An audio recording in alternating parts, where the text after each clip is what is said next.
दाढ़ी पगड़ी यमामा जुब्बा देखकर आतंकवादी कहकर उठा लिया जाता है, ट्रेन में मॉब लिंचिंग कर दिया जाता है, सड़क पे घेर के मार दिया जाता है। आखिर ये समाज के ये जो संगठन है, समाज सेवी हैं, जो सेकुलर कहलाने वाली पार्टियां हैं, मेरे बच्चों के मॉब लिंचिंग और जबरदस्ती दहशतगर्द कहे जाने के खिलाफ क्यों नहीं खड़ा हो रही है? तब इदारे शरिया ने तय किया कि इन दो कानून के साथ साथ निकाह को सस्ता करो, शादी को आसान करो, इन्हीं पैसों को बचाओ और अपने बच्चों की तालीम पर खर्च करो।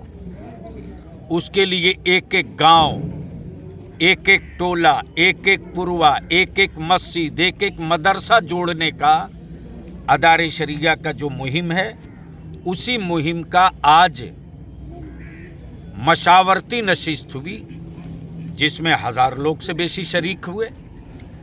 ये संकेत है, ये सिंबल है कि जनता तैयार है, रोड पर आने की जरूरत है। तो समाज की कुरीतियों और समाज की बुराइयों के खिलाफ भी लड़ना है और अपनी नस्लों के, अपनी कम्युनिटी के और अपने देश के भविष्य और मुस्तकबिल के लिए भी लड़ना है जी। सर देखा जाए कि यहाँ पे अब हम बिहार हुकूमत को धन्यवाद, शुक्रिया, मुबारकबाद देते हैं कि उन्होंने जातीय आधारित गणना कराकर एक बड़ा काम कर दिया। अब बिल्कुल क्लियर है कि जिसकी जितनी संख्या भारी उसकी उतनी हिस्सेदारी। तो जब संख्या बल में हम सत्ता बदल रहे हैं तो उसी संख्या बल में हमको मेडिकल कॉलेज में भी चाहिए, इंजीनियरिंग कॉलेज में भी चाहिए, पुलिस प्रशासन में भी चाहिए, कलेक्ट्रेट में भी चाहिए, सेक्रेटेरिएट में भी चाहिए, जुडिशियली में भी चाहिए, एकेडमी में भी चाहिए और सत्ता में भी चाहिए। अब वो नहीं चलेगा कि वोट हमारा राज तुम्हारा, ये नहीं चलेगा। और अब डर के वोट हमारी कौम नहीं देगी। अपने हक और अपनी नस्लों के हिफाजत के लिए और उसके लिए हमारे उलमा गोलबंद हो चुके हैं, मस्जिद का एक एक इमाम गोलबंद हो चुका है और अब ये लड़ाई चल पड़ी है। आने वाले दिनों में एक विशाल रिकॉर्ड तोड़ तहरीक बेदारी का जलसा कॉन्फ्रेंस इसी 22 में होगा और जो प्रस्ताव उसमें आएगा उस प्रस्ताव को गांव-गांव में लागू किया जाएगा। सर क्या एससीपीएफ बिहार में चलेगी और या पूरे हिंदुस्तान में चलाएगी? 4 स्टेट का टारगेट है, 4 स्टेट में चल रहा है और डिमांड पूरे देश में है।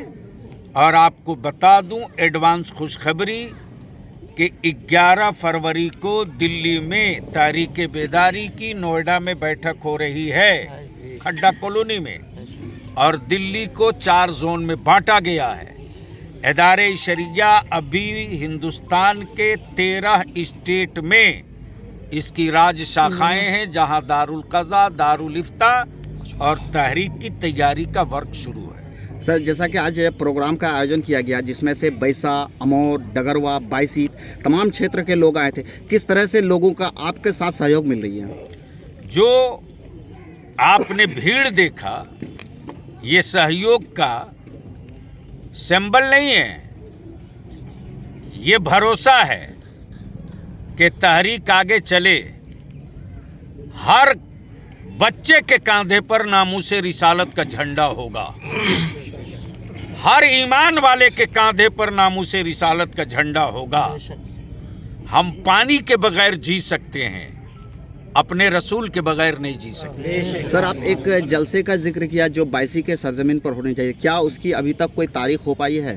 तारीख का ऐलान हो जाएगा। गांव वाइज, पंचायत वाइज कमेटियों की तश्कील का काम शुरू हो चुका है।